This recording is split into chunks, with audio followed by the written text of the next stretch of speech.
Those are two very different beasts. They're definitely not the same champagne.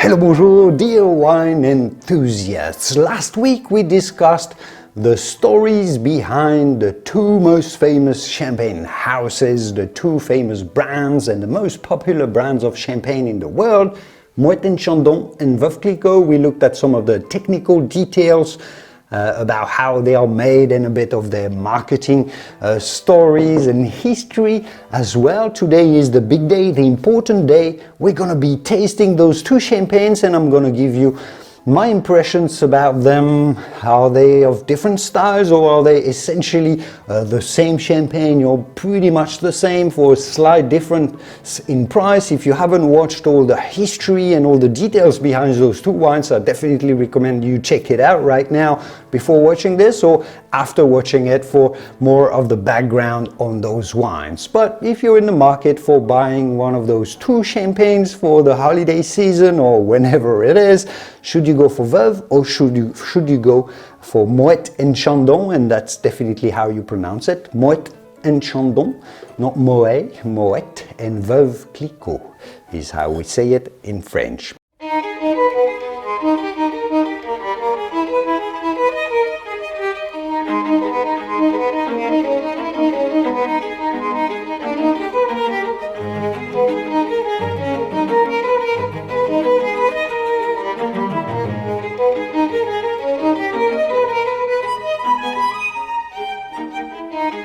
So let's get tasting, shall we? Starting with Moët Chandon, the biggest brand of champagne in the world.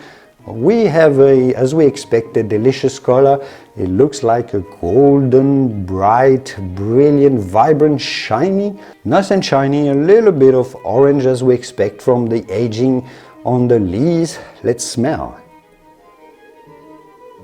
I'm getting some really vibrant smells and aromas of bright, fresh apricot. It's a little bit citrusy as well. Yeah, some lime, some lemon zest, a little bit of brioche, a little bit of toasty caramel, toasted, roasted hazelnut. It smells really vibrant, fragrant, light, lively, very fruity and lively.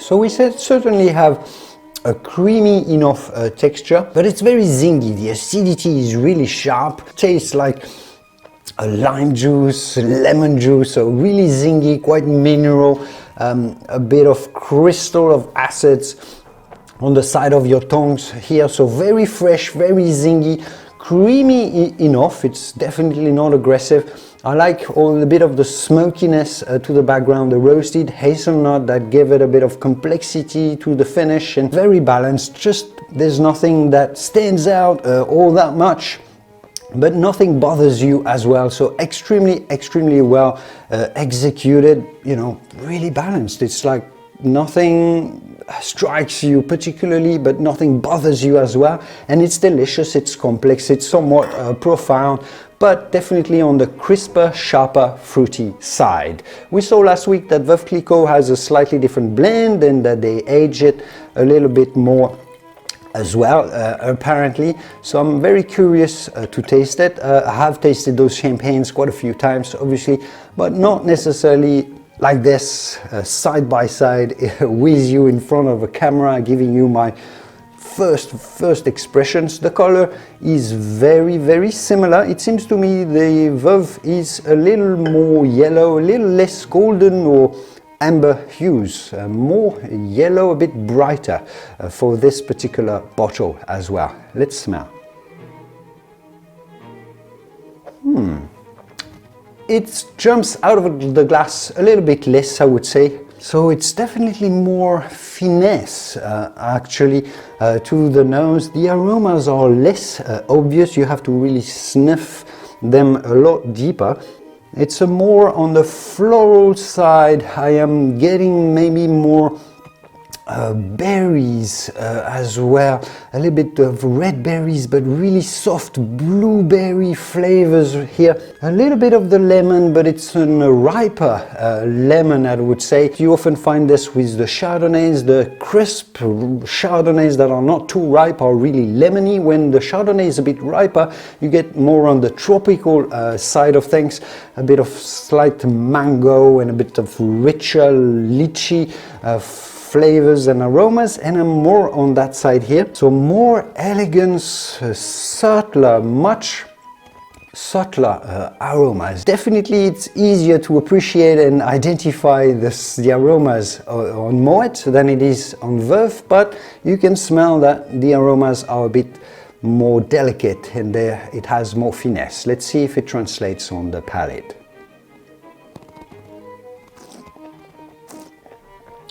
Wow. So yes, I can already answer this question. Those are two very different beasts.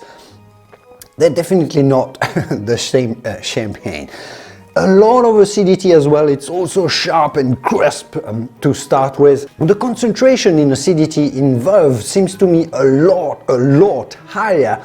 You get more of these crystals on the side, so really acid. It tastes like tons of concentration, but it also has a larger body, a creamier texture to surround this acidity. So the balance, overall, the equilibrium, the harmony is about similar, but with much more concentrated. You can taste how much more concentration in the wine. The acids and the flavors are way more concentrated. The complexity is also higher here. As I was saying, there's a bit less lemon, but there's a bit more apricot, a bit more peach, a little more mango, a little more tropical, fruity flavors as far as the fruits are concerned.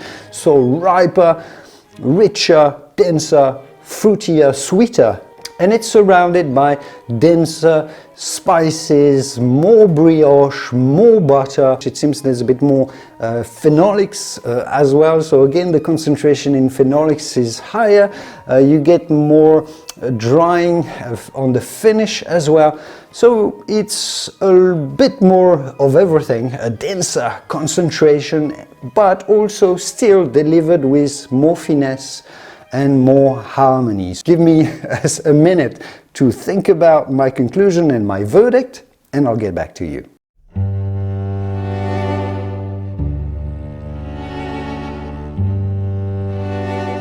So which one is best, Moët Chandon or Veuve Clicquot? Well, if you ask me, it's actually quite clear. I wasn't expecting such a clear difference and gap in the two styles. Moët Chandon is certainly a really well-made champagne. It's got all the features that you expect from champagne. The citrus, the lime, the complexity, the balance, the harmony, because obviously they blend those champagnes really carefully, and they deliver this consistency of style that we expect from a big champagne house. This is the consistent, enjoyable style that we love and that we expect from Moet. Veuve Clicquot to me goes a little bit further, a little bit farther in concentration, in harmony, in creamy texture. I was tasting them just side by side again now. Veuve Clicquot, I can keep it in my mouth and swirl it in my mouth and really appreciate it for a very long time, because it's creamy, because it's also super interesting at all these different variations in different aromas that I can spend time analyzing in my mouth, and after tasting, the harmony is a bit greater, the concentration is a bit greater. It's simply, to me, a slightly better wine. The price difference to me is definitely justified. Veuve Clicquot gives you more. You can taste a little bit less of it and drink a bit less of it and spend more time analyzing it. So with drinking less, you actually get more satisfaction. So even if it's a little bit pricier, well, you have more champagne for your money. That would be my verdict. I would score Moët Chandon an 89 out of 100. It's a really good, excellent champagne, but it doesn't go the surprise, doesn't give you the surprise, the excitement of a champagne that has something truly unique. With Veuve Clicquot, I would go more around 91 because you go over the 90 bar because it's really well executed, the concentration is higher, it's going to age a little bit more. So yeah, we have a clear difference here. Not huge, it's not day and night or black and white. It's in the same category, but you get a little more with Veuve Clicquot. That was it for me today. Hope you enjoyed the video, and I will see you soon in the wonderful world of wine. Cheers!